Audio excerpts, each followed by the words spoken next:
Papa, what is happiness? James looked at his son, Oliver, who was lying next to him in bed. The boy's eyes were full of curiosity.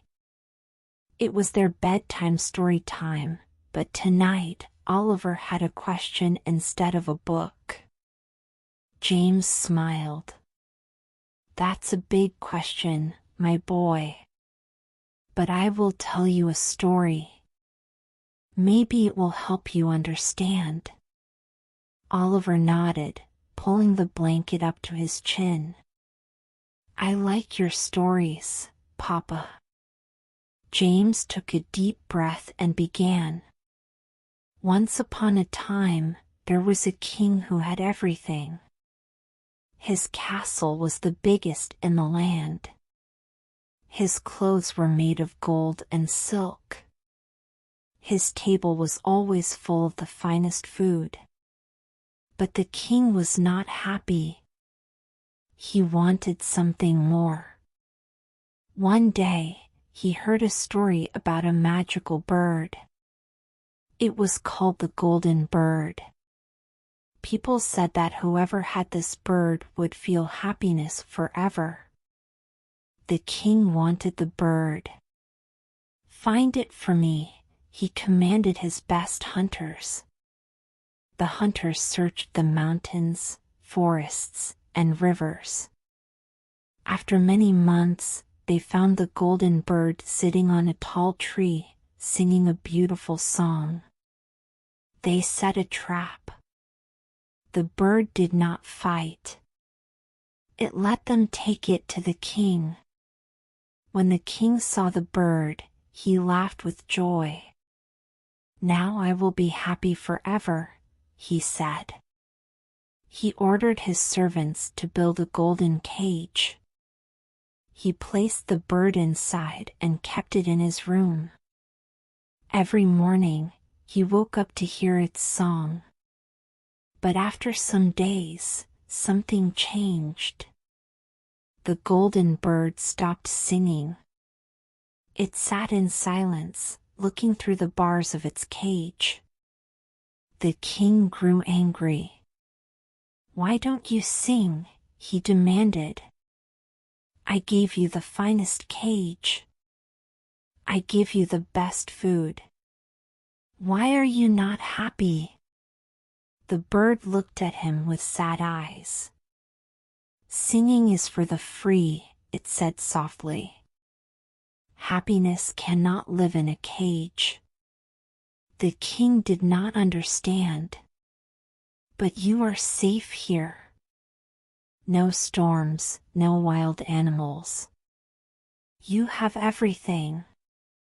The bird shook its head. No, Your Majesty. You have taken my freedom. And without freedom, even golden walls feel like chains.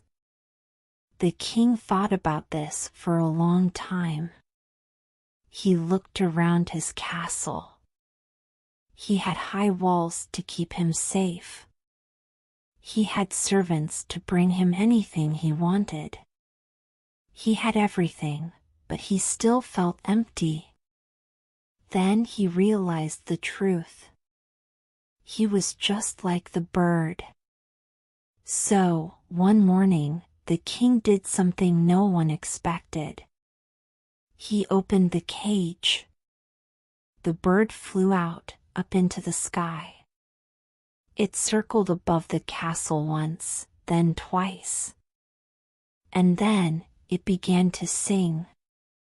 It was the most beautiful sound the king had ever heard.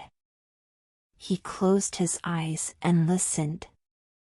And for the first time in his life, he felt truly happy.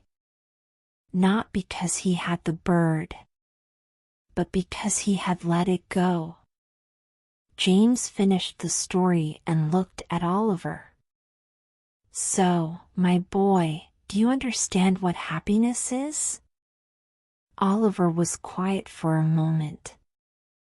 Then, he nodded slowly. Happiness is not something we can keep in a cage. James smiled. That's right. Happiness is not something we can own. It's something we feel when we are free and when we let others be free too. Oliver thought for a moment. So, if I try to hold on to something too tight, it might stop being special? James nodded. Exactly. Love, joy, friendship, they are like the golden bird. If you try to control them, they lose their magic. But if you let them be free, they bring true happiness. Oliver snuggled closer to his father. That's a good story, Papa. James kissed his forehead. It's a good lesson too, my boy. As Oliver's breathing slowed, James looked up a window. The moon shone brightly in the night sky. Somewhere in the world, birds were flying free. And that, he thought, was true happiness. If you enjoyed the story, please like and subscribe.